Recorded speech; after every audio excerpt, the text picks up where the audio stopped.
কালকে রাতের বেলায় দুটো লাইভ চলছিল, একটা সীমাদির লাইভ আর একটা হচ্ছে ম্যাডামের লাইভ। হ্যাঁ, মানবাধিকার কর্মী আমাদের ম্যাডাম, সেই ম্যাডামের লাইভ চলছিল, দুজনের লাইভ। সীমাদির লাইভ মোটামুটি 3 ঘন্টা চলেছে আর ম্যাডামের লাইভ 2 ঘন্টা চলেছে। তো কথা হচ্ছে যে একজনের উপরে চলছে, একজনের নিচে চলছে, তো প্রচন্ড পরিমাণে অসুবিধা হয়ে যাচ্ছিল। কে কি কথা বলছে, কার কথাটায় কি যুক্তি রয়েছে, এই ধরনের মানে ব্যাপারগুলো না প্রচন্ড পরিমাণে অসুবিধা হচ্ছিল। মানে দুজন একসাথে যদি লাইভ করে তাদের নিজস্ব চ্যানেল থেকে, তাহলে তো অসুবিধা হবেই। কেউ যদি একটা ভিডিও মানে লাইভ হয়ে যাওয়ার পরে যদি আবার আরেকজন লাইভ করে, তাহলে নয় মানে বক্তব্যগুলো শুনতে বুঝতে সুবিধা হয়, কিন্তু সাইমালটেনিয়াসলি তারা দুজনে যদি একসাথে লাইভ করে তাহলে সত্যিই অসুবিধা হয়। তো কালকে লাইভ সম্পর্কে যা বুঝলাম, যা কিছু মাথার মধ্যে ঢুকলো, তাই নিয়েই আজকে আমার বক্তব্য। সবার আগে ইন্ট্রো। হ্যালো বন্ধুরা, কেমন আছো তোমরা সবাই? আশা করি তোমরা সবাই ভালো আছো, আমিও ভালো আছি। মামনের মনের কথাতে তোমাদের সকলকে সুস্বাগতম। আজকে রবিবার, সানডে। হ্যাঁ, তোমরা বুঝতেই পারছো আজকে আমি বাড়িতে আছি। হ্যাঁ, বাপের বাড়িতে যাইনি, যাই হোক, তো তাই জন্য আজকে ভিডিও নিয়ে চলে এসেছি। হ্যাঁ, মোটামুটি সবার ভিডিও টিডিও দেখলাম, দেখার পরে যে যা আমার এই ছোট্ট মাথায় ঢুকলো সেই সম্পর্কিত কিছু কথা, কিছু উদ্ধৃতি আমি করতে বসলাম। আচ্ছা, এই যে মানবাধিকার কর্মী, এই মানবাধিকার কর্মী বিশেষ করে ইউটিউবে যে মানবাধিকার কর্মী থাকেন, এইগুলো মানে বাংলা কমিউনিটিতে মনে হয় না খুব একটা আমরা দেখেছি। না, বাবলি ম্যাডামের একটা দেখি মাঝে মাঝেই, তারপরে হচ্ছে আর একটা মনে হয় টুনি, এরকম একটা কিছু একটা আছে, আর একটা মনে হয় HPR বলে বা HRR বলে কিছু একটা বাংলা নিউজ আছে, তারাও মোটামুটি এইরকম কভার করে। আর অতীন্দ্র বলে একটি ছেলে আছে, সেও মোটামুটি মানে ভালো কাজ করার চেষ্টা করে। আর বাপ্পা বলে আরেকটি ছেলে আছে, সেও এরকম ভালো কাজ করার চেষ্টা করে। মানে আমি মোটামুটি এদের সম্পর্কে দেখতাম বা জানতাম। কিন্তু সেই রকমের হিউম্যান রাইটসের কেউ এইখানে এসে তাদের চ্যানেল করে বা চ্যানেল খুলে কোনো সময় এর আগে কোনো দিন দেখেছি বলে আমার মনে পড়ে না। সে সময় প্রচণ্ড টানটান উত্তেজনা, রিমি, প্রীতম, দিশারি, এদের নিয়ে প্রচণ্ড উত্তেজনা। বাবলি ম্যাডামের কাছে যাওয়া হয়েছিল, বাবলি ম্যাডামও মনে হয় যতদূর সম্ভব রিমির বাড়িতে গেছে। সেই পালকাকু আবার বাবলি ম্যাডামকে ফোন টোন করায়, একটা ইনসিকিউরিটিতে ভুগেছেন ওই রিমির মা। যাই হোক, এইসব নিয়ে টলছিল। তারপরে হঠাৎ করে দেখলাম কি যে প্রীতম একজনের সাথে কথা বলেছে। হ্যাঁ, একজন হিউম্যান রাইট অ্যাক্টিভিস্টের সাথে কথা বলেছে। যাই হোক, তো তারপরে দেখলাম অবতীর্ণ হলেন আমাদের ম্যাডাম। তো সেই ম্যাডাম কি করলেন, প্রচণ্ড পরিমাণে তারাও সত্যি একদম খুবই বাড়াবাড়ি করছিল। একটি ছেলে মানে 30 ঊর্ধ্ব হবে কিনা আমার জানা নেই, মনে হয় না 30 ঊর্ধ্ব হয়েছে। সেই ছেলেটি বারংবার মেয়েদের নিয়ে খেলা করা, একবার একটা মেয়েকে বিয়ে করা, তারপরে তাকে ডিভোর্স করা, আবার আর একটা মেয়েকে বিয়ে করা, আবার তার সন্তান নষ্ট করে দেওয়া, মানে এরকম মানে কিভাবে চলেছে, মানে পুরো একটা ট্রায়াঙ্গেলের মতো একে মানে ছুঁড়ে নোংরা কথাবার্তা বলছে, ও ওকে গালাগালি করছে, ও একে লাইভ করে একে নোংরা কথা বলছে, কেউ কারোর হাত কেটে দিচ্ছে, মানে যা তা অবস্থা। হ্যাঁ, সেই সময় দেখলাম ম্যাডাম আসলেন। ম্যাডাম এসে তার মোটামুটি কিছু কাজকর্ম করলেন। না কি কাজকর্ম করলেন সেই ক্ষেত্রে সেইভাবে অতটাও জানি না বা অতটাও বুঝলাম না। তবে হ্যাঁ, ওয়াইটির দাদাভাইয়ের চ্যানেলটা কিছুদিনের জন্য বন্ধ হয়ে গেল। ওয়াইটির দাদাভাই আর সেইভাবে ভিডিও করতে পারতো না। তার পরবর্তীকালে শুনলাম কি যে প্রীতমের চ্যানেলটাও বন্ধ আছে, প্রীতমও ভিডিও করতে পারছে না। আর তারপরে কি শোনা গেল জোর করে নাকি রিমিকে প্রীতমদের বাড়িতে ঢুকিয়ে দিয়ে আসা হলো, মানে সেই জোর জবরদস্তি। হ্যাঁ, যাই হোক, প্রীতমও খুব ভালোভাবে রিমিকে আর মেনে নিতে পারেনি। আর দিশানিকে কি করা হলো, তাকে বোঝানো হলো তুমি পড়াশুনো করো, তুমি এরপরে অন্য ভালো ছেলে পাবে, বিয়ে থা করবে, অমুক করবে তমুক করবে। যাই হোক, মোটামুটি এইভাবে 3টে ফ্যামিলিকে এইরকমভাবে আলাদা করা হলো। যাই হোক, ভালো লাগলো। কিন্তু তার মধ্যেও যেটা বিস্ফোরক মন্তব্য, প্রীতম কোনো সময় রিমির সাথে কিন্তু সম্পর্কে পরবর্তীকালে আর থাকতে চায়নি। যাই হোক, আবার আলাদা হয়ে গেল। আলাদা হয়ে যাওয়ার পরেও শুনলাম দিশানি কোনো এক সৌরভ নামক কোনো এক উকিলের সাথে, লয়ারের সাথে ভাব ভালোবাসা করেছে। সেক্ষেত্রে তাদের মোটামুটি বিয়ে ঠিকঠাক, আর তারা বিয়ে থাও করবে পরবর্তীকালে, রেজিস্ট্রি মনে হয়ে গেছিল। ক্যামেরাটা প্রচণ্ড পরিমাণে হেজি হয়ে যাচ্ছিল, তো তার জন্য ক্যামেরার লেন্সটাকে একটু মুছে নিলাম। তো যাই হোক, এরকম ব্যাপার স্যাপার হলো। সেই সময় কি হয়েছিল, সেই সময় হয়েছিল এই যে ওয়াইটির দাদা ভাই, সে প্রচণ্ড পরিমাণে সমস্ত মহিলাদের অ্যাটাক করত, সমস্ত মহিলাদের বেছে বেছে, তার টার্গেটই হচ্ছে মহিলাদের। আজকে এই মহিলার চরিত্র নিয়ে বলা, তার সম্পর্কে পতিতা বলা, কালকে অন্য একটি মহিলার ড্যাশ করে দেবো, মানে আমি জয়শ্রীর কথা বলছি, জয়শ্রীকে নিয়ে নিয়ে নোংরা নোংরা মন্তব্য করা, আমার সম্পর্কে আমার বাচ্চাহীন মানে হয় না বলে সন্তানহীনতা নিয়ে সেটাকে নিয়ে কাটাছেড়া করা, তারপরে সীমাদির মেয়েটাকে নিয়ে কিভাবে কি করা, সীমাদির মেয়েটাকে নিয়ে তার পোশাক পরিহিত অবস্থায় সেই পোশাক জুম করে নিয়ে সেইগুলোকে নগ্নভাবে উপস্থাপনা করা, এইগুলো চলছিল। যাই হোক, তো এই মতো অবস্থায় একদিন আমার কাছেও একটা ফোন আসলো। ফোন এসে বলা হলো যে এরকম হাইকোর্টে পিটিশন জমা দিতে হবে। কার সম্পর্কে? না, এই ওয়াইটির দাদা ভাইয়ের সম্পর্কে পিটিশন জমা দিতে হবে, এরকম একটা ফোন এসেছিল।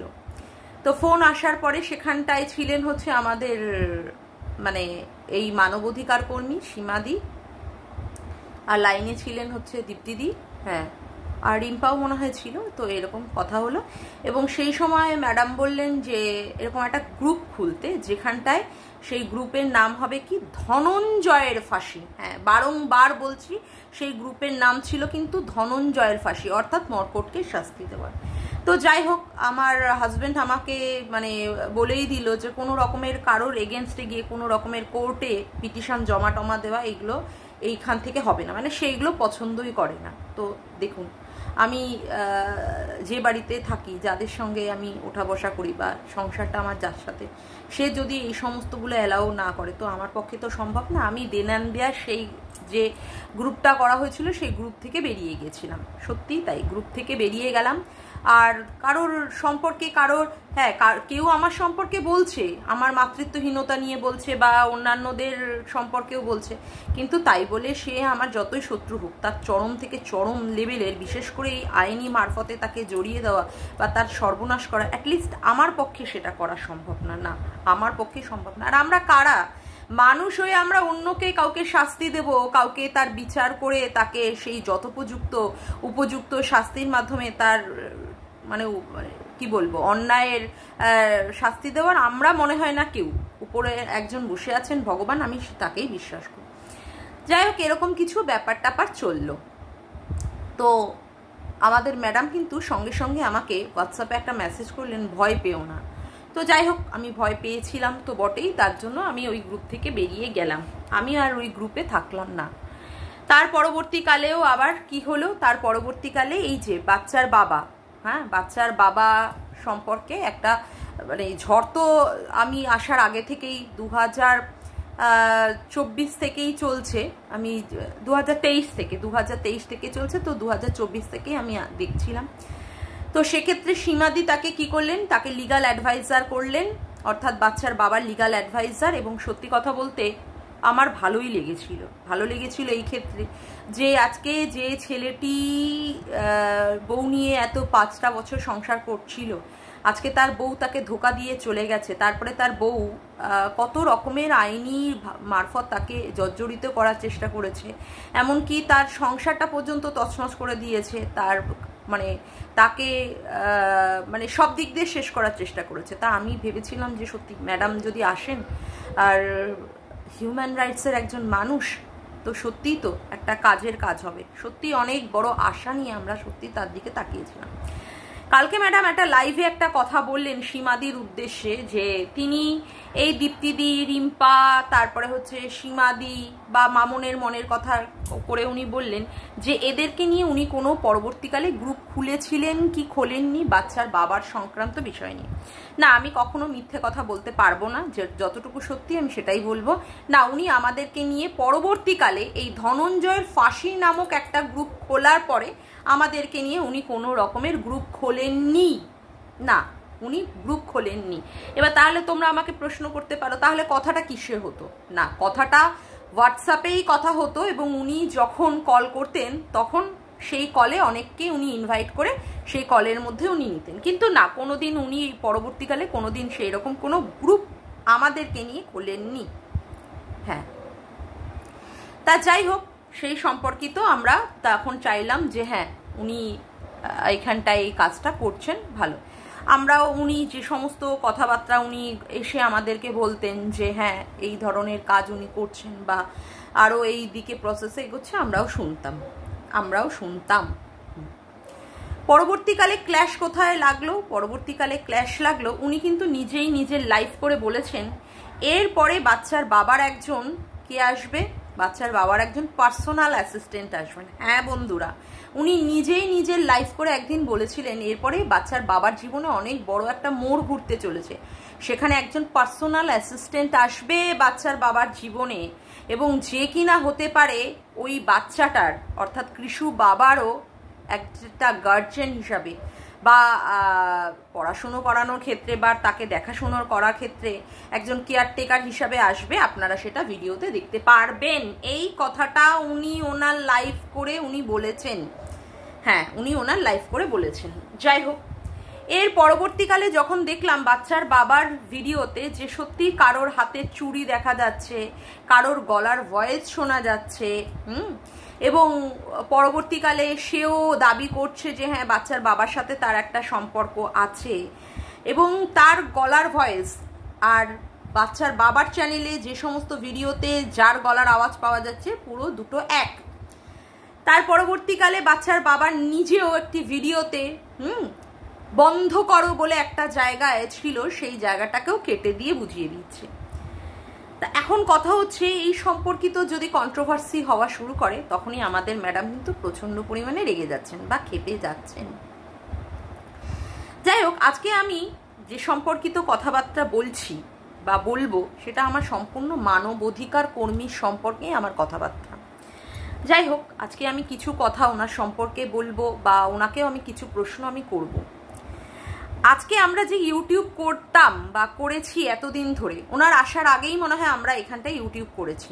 আমরা এক একটা মানে ব্লগারদের নিয়ে তাদের বক্তব্য, তাদের কথাবার্তা, তাদের চালচলন, তাদের সমস্ত কিছু নিয়ে আমরা সেটাকে কন্টেন্ট বানিয়ে সেটাকে করেছিলাম। হ্যাঁ, কেউ কেউ সেটাকে নিয়ে পজিটিভ ওয়েতে করেছে, কেউ কেউ সেটাকে নিয়ে নেগেটিভ ওয়েতে করেছে। প্রীতম, রিমি, দিশানির ক্ষেত্রেও করেছে এবং বাচ্চার বাবা বাচ্চার মায়ের ক্ষেত্রেও সেটা করেছে। কারোর মনে হয়েছে যে বাচ্চার বাবা সঠিক, কারোর ক্ষেত্রে মনে হচ্ছে বাচ্চার বাবা ঠিক নয়। তো কথা হচ্ছে একজন মানব অধিকার কর্মী তো এসে এখানটায় নিশ্চয়ই কাউকে ঠিক করে দেবে না যে কে কাকে নিয়ে পজিটিভ ওয়েতে গিয়ে ভিডিও করবে, কে কাকে নিয়ে নেগেটিভ ওয়েতে ভিডিও করবে না। এটা তো সত্যি কথাই, কোনো মানব অধিকার কর্মীর ক্ষমতা বা মধ্যে পড়ে না যে কে কাকে নিয়ে কন্টেন্ট করবে সেটা নির্বাচন করে দেওয়া, তাই না? মানব অধিকার কর্মীর কি সেটা কাজ না? তো আচ্ছা, আজকে একজন মানব অধিকার কর্মী, আচ্ছা অনেক তো মানব অধিকার কর্মী আছে, তাই না? অনেক আছেন, একমাত্র তো ইনি একমাত্র ওয়ান অ্যান্ড অনলি নন, এর বাইরেও তো অনেক মানব অধিকার কর্মী আছেন। আচ্ছা, কাউকে দেখেছেন এই রকম ভাবে ইউটিউবে এসে অন্যান্য কন্ট্রোভার্সি ক্রিয়েটারদের এরকম ধমকানি, শাসানি, চোখরাঙানি, কথাবার্তা গরম করে কথাবার্তা বলে? কাউকে দেখেছেন? এটা কি মানব অধিকার কর্মীদের কাজ? জানি না, আমি সিরিয়াসলি আমি জানি না। আচ্ছা, এবার যে বলার বিষয়, উনি এসে সব সময় বলেন যে উনি করেছেন, উনি সবকিছু ঠিক করেছেন। উনি কোন কাজটা ঠিক করেছেন বন্ধুরা? কোন কাজটা উনি এই ইউটিউবে এসে উনি ঠিক করেছেন? প্রীতম, রিমি, দিশানি, সত্যি উনি ওই কাজটা ঠিক করেছেন? হ্যাঁ, উনি রিমিকে কি করলেন? রিমি যেহেতু ওই বাড়িতে যেতে চায় প্রীতমদের বাড়িতে, উনি কি করলেন? জোর করে প্রীতমদের বাড়িতে ঢুকিয়ে দিলেন। ঠিক করলেন উনি, এই জায়গাটা ঠিক করলেন। উনি কি সাকসেস পেলেন? মনে হয় না পেয়েছেন। যদি পেতেন তাহলে দুজন আবার ছিটকে যেত না, আবার দুজন দুদিকে ছিটকে যেত না। হ্যাঁ, কন্ট্রোভার্সিটা উনি কি করেছেন? উনি কেসের নাম করে বিভিন্ন জনকে কেসের ভয় দেখিয়ে উনি কন্ট্রোভার্সিটা বন্ধ করেছেন। কিন্তু আজকে বলুন তো, যারা এই ধরনের ব্লগিং করতো, রিমি, প্রীতম, দিশানি, আজকে তাদের চ্যানেলগুলোর অবস্থা কি? আজকে তাদের চ্যানেলগুলোর অবস্থা কি? হ্যাঁ, কোনো একটা চ্যানেল আজকে মানুষ দেখছে, তার মানে কি উনি এমনভাবে জিনিসগুলোকে তৈরি করেছেন যাতে করে তাদের চ্যানেলগুলোই নষ্ট হয়ে যায়, এবং সেক্ষেত্রে কোনো রকমে তাদের আর কোনো ভিউজ নেই। সত্যি কি উনি ঠিক করেছেন? এটাই কি একটা মানবাধিকার কর্মীর কাজ, যেখানে তাদের চ্যানেলগুলোই শেষ করে দেওয়া? আমি জানি না, সিরিয়াসলি আমি জানি না। আচ্ছা, এবার আজকে হচ্ছে বাচ্চার বাবার ব্যাপারটা নিয়ে কথা বলি। এই যে বাচ্চার বাবার যে লিগ্যাল অ্যাডভাইজার উনি হয়েছেন, কার জন্য হয়েছেন? কার জন্য? কে পথটা দেখিয়ে দিল? কে রাস্তাটা দেখিয়ে দিয়েছিল? কে? আজকে সীমাদি যদি না থাকতো, উনি কি বাচ্চার বাবার সাথে গিয়ে যোগাযোগ করতে পারতেন? উনি কি যোগাযোগ করতে পারতেন? না তো। আজকে উনি কিন্তু সীমাদির মাধ্যমেই বাচ্চার বাবার সঙ্গে যোগাযোগ করতে পারলেন। এখন উনি অনেক বড় তার মধ্যে ঢুকে গেছেন, মানে উনি ছুঁচ হয়ে ঢুকে, মানে ওই বাচ্চার বাবা সীমাদির মধ্যে ছুঁচ হয়ে ঢুকে পাল হয়ে বেরোচ্ছেন। হ্যাঁ, এখন উনি কি করছেন, যাতে করে ওদের মধ্যে আর কোনোদিন সম্পর্কটা না ঠিক হয়, বাচ্চার বাবার সাথে সীমাদি সেই রকম একটা ব্যবস্থা করে দিলেন। কিন্তু উনি সম্পর্কে এই বাচ্চার বাবাকে চিনলেন কার মাধ্যমে? কার দৌলতে চিনলেন? আজকে যে উনি এখানটায় প্রত্যেকদিন লাইভ করে বলতে বসেন, কার দৌলতে চিনলেন বাচ্চার বাবাকে? যাই হোক, তারপরে এই যে আজকে ঝিউকে নিয়ে এত কন্ট্রোভার্সি হয়, এত কিছু। হ্যাঁ, সে নিজে থেকে কন্ট্রোভার্সি চায় এবং প্রত্যেক সময় সে চুল বাঁকা করে বাচ্চার বাবার নাম টাইটেল সহ বলে বলে কিছু কিছু উদ্ধৃতি করে, তার জন্য তাকে বলা হয়। এবং বাচ্চার বাবার ভিডিওতে তার গলার আওয়াজ, তার চুড়ি দেখানো, তারপরে কথা হচ্ছে যে বাচ্চার বাবা নিজে বলেছে বন্ধ করো, সেই জায়গাটাকে আবার এডিট করে মানুষের মধ্যে একটা সন্দেহ ঢুকিয়ে দিয়েছে। তার জন্যই তো বাচ্চার বাবাকে নিয়ে যে সমস্ত মানুষগুলো পজিটিভ ভিডিও করতো, তারাও পর্যন্ত বাচ্চার বাবাকে একটা সংশোধনমূলক ভাবে ভিডিও করে তাকে বোঝানোর চেষ্টা করেছে। কিন্তু তিনি কি করেছেন? তিনি যেহেতু বাচ্চার বাবার লিগ্যাল অ্যাডভাইজার, তিনি কি করেছেন? সেই সমস্ত কন্ট্রোভার্সি ক্রিয়েটারদের উনি থ্রেট দিচ্ছেন, কেসের ভয় দেখাচ্ছেন। কেন? ওনার যে মানে রয়েছে, মানে কি বলবো, এক সেকেন্ড, কেন ওনার ক্লায়েন্ট যদি কোনো রকমের ভুল করে, সেক্ষেত্রে কি আমাদের মতো কন্ট্রোভার্সি ক্রিয়েটারদের বলার কোনো ক্ষমতা নেই? না, অধিকারের মধ্যে পড়ে না? এটা কি ওনার মানবাধিকার কর্মীর এইখানে কি কাজ যে সেই বাচ্চার বাবাকে নিয়ে কি কন্ট্রোভার্সি হবে বা বাচ্চার মাকে নিয়ে কি কন্ট্রোভার্সি হবে সেটা দেখাশোনা করা? মানে এটা কি, আমি জানতে চাইছি, এটা কি হিউম্যান রাইট অ্যাক্টিভিস্টের কাজ যে এখানটায় সেই সমস্ত কন্ট্রোভার্সি নিয়ে ক্রিয়েটারদের নিয়ে উনি কথা বলবেন এবং উনি ধমকিয়ে চমকিয়ে বলবেন আর কতদিন কন্ট্রোভার্সি হবে? উনি ঠিক করে দেওয়ার কে? আমি তো এটাই বুঝতে পারি না, উনি ঠিক করে দেওয়ার কে? উনি ঠিক করে দেওয়ার যে এটা নিয়ে উনি কথা বলছেন? হ্যাঁ, ওনার যে কাজ, হ্যাঁ, ওনার বাচ্চার বাবা ক্লায়েন্ট যে বাচ্চার মায়ের এগেনস্টে যে সমস্ত কেস করছে বা অমুক করছে, সেইগুলো দেখা ওনার কাজ। হ্যাঁ, কিন্তু উনি প্রত্যেক দিন লাইভ করে করে ভিডিও করে করে উনি কি বোঝাতে বসেন? এটা কি সত্যি একটা হিউম্যান রাইট অ্যাক্টিভিস্টের কাজ? এটাই কি কাজ? না, আমি জানি না, তো আমি সেই জন্য জিজ্ঞাসা করছি, এটা কি কাজ? না আরো অনেক অনেক হিউম্যান রাইট অ্যাক্টিভিস্টের এখানেও আমি অনেকের নাম শুনছি, বা গুগলেও অনেকের নাম দেখা যাচ্ছে, তারা তো এখানে এরকম করতে আসেন না। তার মানে কি উনি নিজে চান যে ওনার একটা পাবলিসিটি হোক ইউটিউবে, তার জন্যই কি উনি এখানটায় এই সমস্ত করতে এসেছেন? হ্যাঁ, উনি বলেন যে উনি 144 ধারা জারি করেছেন বাচ্চার বাবার বাড়িতে, যাতে করে কেউ ওই বাড়িতে না যেতে পারে। এবার আর কারণটা, এবার আসল কথাটা বলি, কেন? কারণ উনি সেই সময় ঝিউকে ওই বাড়িতে, মানে ঝিউ ওই বাড়িতে ছিল এবং উনি সেটা জানতেন, তার জন্যই উনি 144 ধারা জারি করেছিলেন। কই উনি আগেও তো করেননি সেই ব্যাপারটা? যখনই উনি আসলেন ইউটিউবে, কই তখনই তো উনি করেননি? যখনই ঝিউয়ের একটা উপস্থিতি বা গন্ধ পাওয়া গেল এবং সীমাদি যখন গিয়েছিল, সেই সময় উনি কি করে দিলেন? 144 ধারা জারি করে দিলেন, যাতে করে কেউ যেন না জানতে পারে। আজকে যদি ওনার এই বিষয় নিয়ে যদি কোনো রকমের, উনি যদি এর মধ্যে নাই জড়িত থাকবেন, কে কার বয়স 40 বলছে, কে কি বলছে না বলছে, ওনার এত গায়ে লাগছে কেন? আমার তো প্রশ্নটা সেটাই। ঝিউকে নিয়ে কেউ কিছু বললে উনি কেন এত বেশি জ্বলে ওঠেন, এত বেশি রেগে ওঠেন, এত বেশি সেখানটায় তেড়ে ফুড়ে ওঠে, তার এগেনস্টে কেস দেবো, অমুক করবে? এটা কি হিউম্যান রাইট অ্যাক্টিভিস্টের কাজ? হ্যাঁ, আমাদের কাজ হচ্ছে কন্ট্রোভার্সি করা, তার জন্য আমরা কন্ট্রোভার্সি করছি। তার জন্য আমরা কন্ট্রোভার্সি করছি, কিন্তু ওনার তো এখানটায় কোনো দরকার নেই। ওনার ক্লায়েন্ট উনি ধরেছেন, সেইগুলো হাইকোর্টে কি কেস চলছে বা কোথায় কি কি লোয়ার কোর্টে কি কেস চলছে সেইগুলোকে নিয়ে এনেও তো আমার মনে হয় না ইউটিউবে এখানে এসে পাবলিসিটি করতে হবে। যেটা উনি করছেন এটা কি হিউম্যান রাইট অ্যাক্টিভিস্টের কাজ? এটা কি হিউম্যান রাইট অ্যাক্টিভিস্টের কাজ?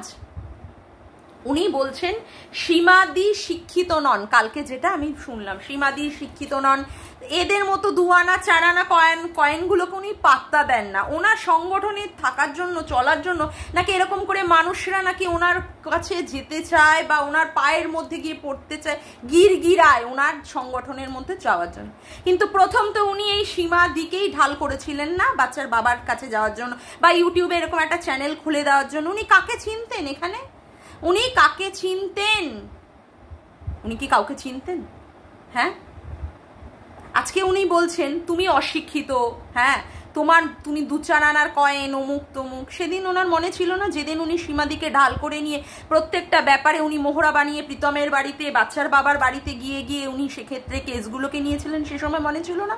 আজকে উনি এসে এখানে পাওয়ার প্রদর্শন করছেন। হিউম্যান রাইট অ্যাক্টিভিস্টের কাজ বুঝি এখানে এসে পাওয়ার প্রদর্শন করা? না, আমি জানি না বলেই আমি জিজ্ঞাসা করছি। আমার মনের মধ্যে অনেক অনেক প্রশ্ন, আমি জানি না, তার জন্যই আমি প্রশ্নগুলো করছি। এই যে উনি বলেন যে উনি কাউকে কিছু বলেন না, কোনো রকমে কে কি ভিডিও করছে না করছে, কে কি বলছে না বলছে, ওনার সংগঠনের মধ্যে থেকে ওনার যে বাহিনী সো কল্ড হ্যাশট্যাগ ওনার দুর্গা বাহিনী, ও মাই গড, ভগবান আমাকে সেভ করে দিয়েছে, আমি দুর্গা বাহিনীর কোনো পার্ট নই। ঠিক ওয়াক্থু ওরকম দুর্গা বাহিনী যারা অল টাইম বসে বসে খিস্তি খাউড়ি গালাগালি দেয়, বাপরে বাপ, তাদের গালাগালিগুলো শুনলে না কান মাথা থেকে একদম রক্ত বেরিয়ে পড়ে। বাপরে বাপ, ভগবান আমাকে বাঁচিয়ে দিয়েছে। যাই হোক, তো ওই যে দুর্গা বাহিনীর কথা উনি বলেন যে কাউকে নাকি উনি বলেন না এই ধরনের। এই যে ইপসিতাদি বারংবার সীমাদিকে টার্গেট করছে যে তার সীমাদির মা নাকি সীমাদির হাজবেন্ডের কাস্টমার ছিল, আউচ করে করে নাকি আওয়াজ শোনা গেছে, অমুক শোনা যায় না। ইপসিতাদি নিজে বলতে চায় না এই ধরনের কথাবার্তাগুলো, কিন্তু ওই সুতপার কাছ থেকে জেনে নিয়ে সুতপার কাছ থেকে এনে ধার করে নিয়ে কথা, মানে ইপসিতাদি বোঝে না কোন কথাটা সত্যি ঠিক আর কোন কথাটা অন্যায়, কোন কথাটা ন্যায়, এটা ইপসিতাদির বোধে ঢোকে না। না, ইপসিতাদি এটা বোঝে না। ইপসিতাদি সমানে কিছু কি করে, এর কথা ওর কথা তার কথা ধার করে নিয়ে আসে। প্রচন্ড শিক্ষিত, প্রচন্ড তো লজিক দিয়ে কথা বলে, তার জন্য এইগুলো ধার করে নিয়ে আসে। তা কথা হচ্ছে যে উনি নাকি কাউকে বলেন না কিছু করতে, কে কি কথা বলছে সেটা কি উনি শিখিয়ে দেন? যদি নাই শিখিয়ে দেন তাহলে সীমাদিকে বলছেন চুপ করতে, আর আরেকজন এইভাবে কথাবার্তাগুলো দিনের পর দিন টার্গেট করে সীমাদির মা, সীমাদির মানে হাজব্যান্ডকে এইরকম একটা নোংরা সম্পর্কের দিকে ইঙ্গিত করছে। সেই সম্পর্কে কই আপনার তো কোনো রকমের বক্তব্য শুনি না। তার মানে এই যে আপনি আপনার পাওয়ারে, মানে এরা কালকে একজনকে শুনছিলাম ঝিঙ্কুকে বলছে তুমি তো আমাকে সেই ক্ষমতাটা দিয়ে রেখেছো বলেই আমি কথা বলতে পারি। তার মানে বলতে হবে আপনার ক্ষমতা বা আপনার পাওয়ার পেয়েই তো এরা আজকে এরকম করছে। আজকে যদি আপনি সেই ক্ষমতাটা বা হিউম্যান রাইটসে যদি পাওয়ারটা না দিতেন তাহলে তো এরা এই ধরনের কাজ বা এই ধরনের কথা বলতো না। কথা কি বলতো? কিন্তু এই যে আপনার পাওয়ার বা ক্ষমতায় আজকে এরা এরকম করছে, তাদের ক্ষেত্রে আপনার কোনো স্টেপ নেই। তাহলে তো বলতে হবে আপনি এখানে এসেছেনই লোকের মধ্যে এর সঙ্গে ওর সঙ্গে চুলোচুলি বাঁধাতে, তাই না? আজকে যদি আপনি তাদেরকে, আপনার দলের মধ্যে যারা রয়েছে তাদেরকে যদি আপনি কন্ট্রোল করতে না পারেন, তাহলে তো আপনি এসেছেনই এখানে চুলোচুলি বাঁধাতে। তা আমার কথা হচ্ছে, এটা কি মানবাধিকার কর্মীর কাজ? না, আমার জানার ভীষণ ইচ্ছা হচ্ছে যে এটাই কি মানবাধিকার কর্মীর কাজ? আপনি আর যদি সেরকম মনে হয় তা আপনি এখানে এই সমস্তগুলো এসে মানুষকে দিয়ে কেন করাচ্ছেন? আপনার সম্পর্কে লোকে বলছে যে আপনি বলেছেন লোককে ভিডিও করতে, আপনি লোককে আজকে যে এই যে হিড়িম্বার দুখেনের মধ্যে নাকি প্রেম লাগিয়ে দাও, এই এত বড় কথা। আপনি আবার বলছেন আপনি প্রথম যখন ইউটিউবে এসেছিলেন তখন বোঝেননি। আপনি একটা হিউম্যান রাইট অ্যাক্টিভিস্টের কর্মী হয়ে আপনি সত্যিই বোঝেননি কোন কথা কাকে বলা যায়? হ্যাঁ, কোন কথা কি কাকে বলা যায় বোঝেনি, অথচ কাউকে কেউ ফোন করলে অমুক করে তাকে কল রেকর্ডটা করার কথা কিন্তু আপনি আবার বলতে ভুলেন না। কিন্তু কারোর সাথে কাউকে প্রেম লাগিয়ে দাও এই কথাটা বলা যে এইটা যে একটা অন্যায়ের মধ্যে পড়ে সেটা আপনি আবার বোঝেন না, কিন্তু কলটাকে রেকর্ড করার কথাটা কিন্তু আপনি খুব ভালো মতো বোঝেন এবং সেটা কিন্তু আপনি আবার সবাইকে দিয়ে করান, তাই না? হ্যাঁ, না সেটা আজকে প্রমাণিত, সেটা আজকে প্রমাণিত। এই যে শোনা যাচ্ছে যে আপনি প্রীতম, দিশানি, রিমির ক্ষেত্রে আপনি বারংবার কি করেছেন, এই আরশের সাথে আপনি কথা বলেছেন, আমি জানি না, মানে সত্যি আমি এ সম্পর্কিত জানি না, কারণ আমি রিমি, প্রীতম, দিশানির ব্যাপার মধ্যে আমি ছিলামই না, আমি এদেরকে নিয়ে কোনো ধরনের কিছু ভিডিও বানাইনি। আপনি এই আরশের কিন্তু অনেক অনেক আপনি প্রশংসা করেছেন, ভূয়সী প্রশংসা করেছেন বাংলাদেশে।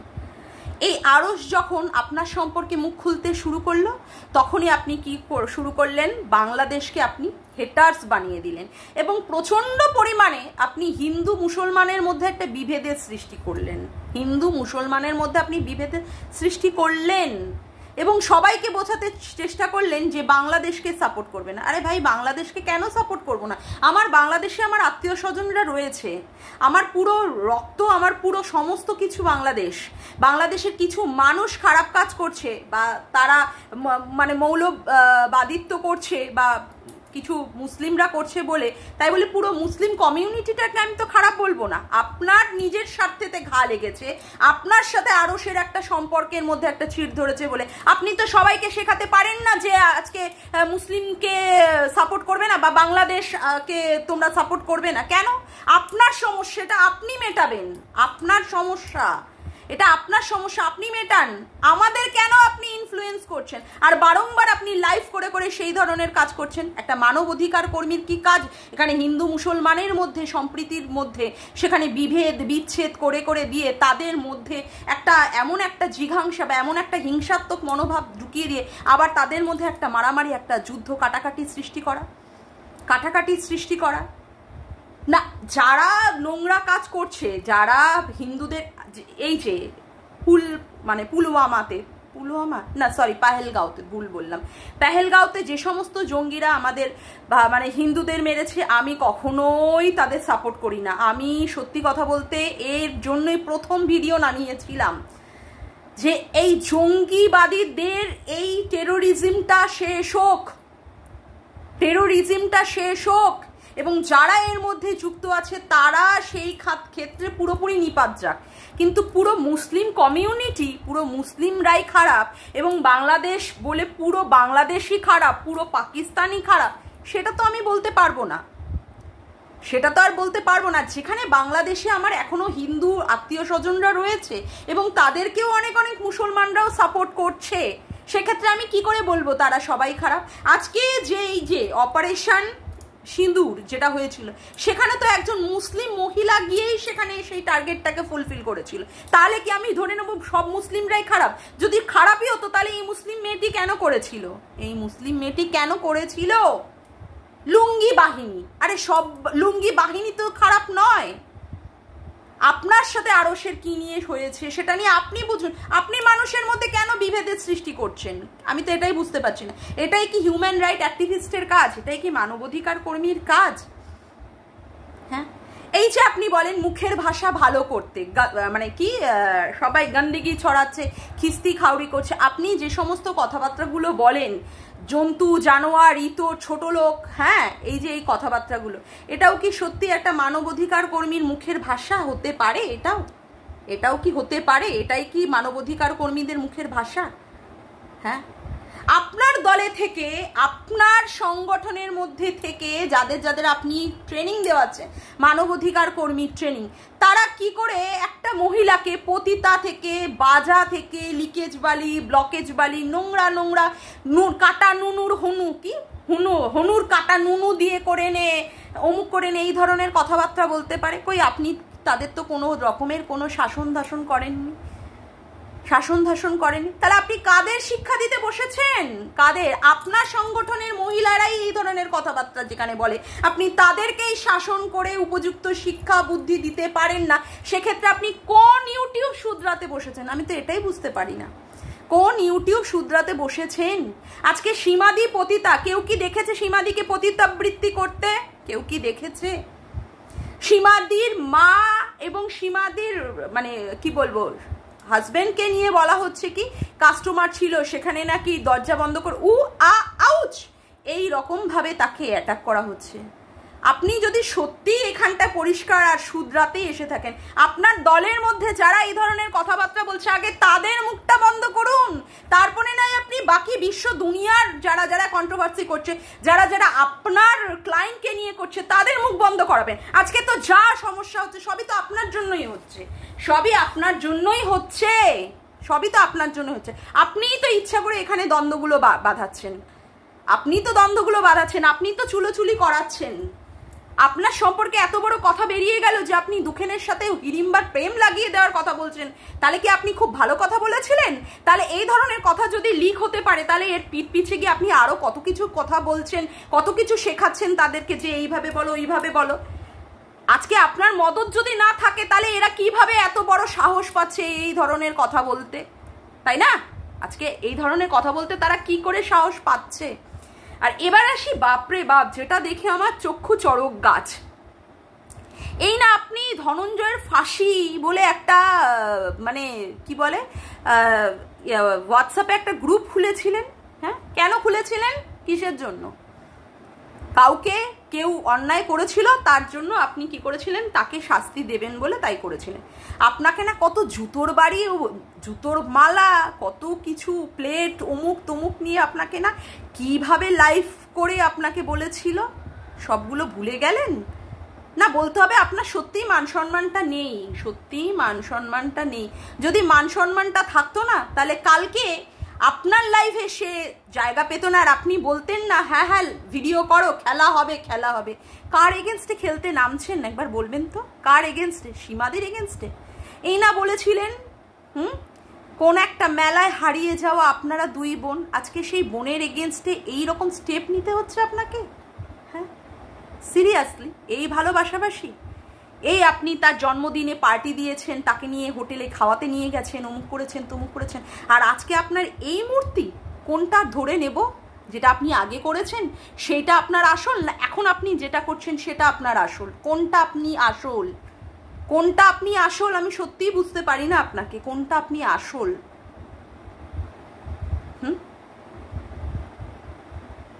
এই বুঝি মানবাধিকার কর্মীর একজনের কাজ? মানবাধিকার কর্মী, কি বিশাল বড় একটা পোস্ট আপনার, সেখানে এসে আপনি এই ধরনের কাজকে প্রমোট করছেন আর বলছেন সীমাদিকে বাড়ি থেকে তুলে নিয়ে যাবেন, এই করবেন সেই করবেন। হ্যাঁ, আপনি এত বড় একজন মানে পোস্টে আছেন একজন, আপনার কেন সবাইকে প্রয়োজন হয়েছিল? কেন আপনি এত এত মানুষকে আপনার গ্রুপের মধ্যে নিয়েছিলেন? কেন নিয়েছিলেন? আপনি তো একাই 100। কেন মামনের মতো একটা তুচ্ছ নগ্ন ক্রিয়েটারকে আপনি নিয়েছিলেন? কেন নিয়েছিলেন? কারণ আপনি নিজেও ভালো জানতেন আপনার একার দ্বারা সম্ভব নয়, তার জন্য আপনি নিয়েছিলেন। আজকে সেখানে আপনি কি বলছেন? 4 আনা 2-4 আনার কয়েন। আপনি ক আনার কয়েন? ইউটিউবের ক্ষেত্রে হতে পারেন আপনি মানবাধিকার কর্মী, কিন্তু ইউটিউবে আপনার পজিশন বা জায়গাটা কি? ক আনার কয়েন আপনি? ক আনার কয়েন? আমার সত্যিই জানতে ইচ্ছে করছে। হ্যাঁ, এই রকমের ভাবে কন্ট্রোভার্সি ছুড়ে ছুড়ে দেন আর প্রত্যেক দিন বা বেশি মানে 2-3 দিন পর পর একটা লাইভ করে একটা মানুষকে একটা শিক্ষা দিতে আসেন। আপনি যে কাজগুলো করছেন সেগুলো সব কিছু ঠিক করছেন? সেগুলো কি সব ঠিক করছেন? এটাই বুঝি মানবাধিকার কর্মীর কাজ। আজকে আপনার যদি ক্ষমতা যদি সে ব্যবহার না করতো তাহলে কালকে ঝিঙ্কু আপনার লাইভে উঠে কি করে বলল যে আপনি ক্ষমতা দিয়েছেন বলেই সেই কাজটা করতে পারে, সে সীমাদিকে পতিতা বলেই বিশাল বড় একটা করতে পারে, পোস্ট করতে পারে। সে কার সাথে থাকে, সে তার আদৌ স্বামীর সাথে থাকে কি থাকে না, তাতে করে মানুষের যদি কোনো রকমের জানার দরকার যদি না হয়ে থাকে, কেউ যদি কিউরিওসিটি না দেখাতে পারে, সীমাদি পতিতাবৃত্তি করেছে কি করেছে না, তাকে এত বড় কথা বলার অধিকারই বা কে দিয়েছে? তাই না? সিরিয়াসলি এটাই হচ্ছে মানবাধিকার কর্মীর কাজ। হ্যাঁ, মানবাধিকার প্রচারের আলোয় আসতে চাইছেন, ইউটিউবে একটা বিশাল বড় নাম করতে চাইছেন, সেই জন্য রোজ রোজ মানুষকে শিক্ষা দেওয়ার জন্য লাইভ করে বসতে হচ্ছে, আর অথচ ক্যামেরার পিঠ পিছিয়ে গিয়ে কি করছেন? একে ওকে তাকে দিয়ে ভিডিও করো, নোংরা গালি গালাজ দাও, আর কি মানে থাকছে ইমেজটা? যে ইমেজ নিয়ে আপনি বলতে বসে যাচ্ছেন। সবাই তো আপনার পোলগুলো খুলে দিচ্ছে, তাই না? সবাই তো এক এক করে পোল খুলে দিচ্ছে, কেউ তো ছাড়ছে না। হ্যাঁ, শুধরাচ্ছেন আপনি, ইউটিউবকে শুধরাতে এসেছেন। একবার চিন্তা করে দেখুন তো, শুধরানোর দরকারটা আগে কার? শুধরানোর দরকারটা আগে কার? এইভাবে কাদা ছোড়াছুড়ি করে কোনো লাভ আছে? আরো সীমাদিকে এইরকম ভাবে বলেছি, যার জন্য আজকে আপনি এই ইউটিউবে একটা জায়গা করতে পেরেছেন, বলতে বাধ্য হচ্ছে এবং বারংবার বলবো, সীমাদির জন্য আপনি আজকে ইউটিউবে স্থান পেয়েছেন। কে চিনতো আপনাকে? আপনি তো এই ফেসবুকেই লাইভ করতেন, কিচ্ছু মানুষ আপনাকে চিনতো না। আজকে যে সমস্ত মানে দেখাচ্ছেন না, সেগুলো তো ভালোই বোঝা যাচ্ছে যে আপনি মানুষটা কি। হ্যাঁ, বলতে বাধ্য হচ্ছি। যাক গিয়ে আজকের মতো ভিডিওটা আমি এখানেই শেষ করলাম। আমার ভিডিওটা যদি তোমাদের ভালো লেগে থাকে তবে অবশ্যই একটি লাইক করো, কমেন্ট করো, শেয়ার করো, আর চ্যানেলটিকে বেশি বেশি করে সাবস্ক্রাইব করে রেখো, আর অল নোটিফিকেশান বেলটিকে অন করে রেখো এইরকম নতুন নতুন ভিডিও পাওয়ার জন্য। আজকের মতো আসি বন্ধুরা, আবার দেখা হচ্ছে একটি নতুন ভিডিওতে। বাই।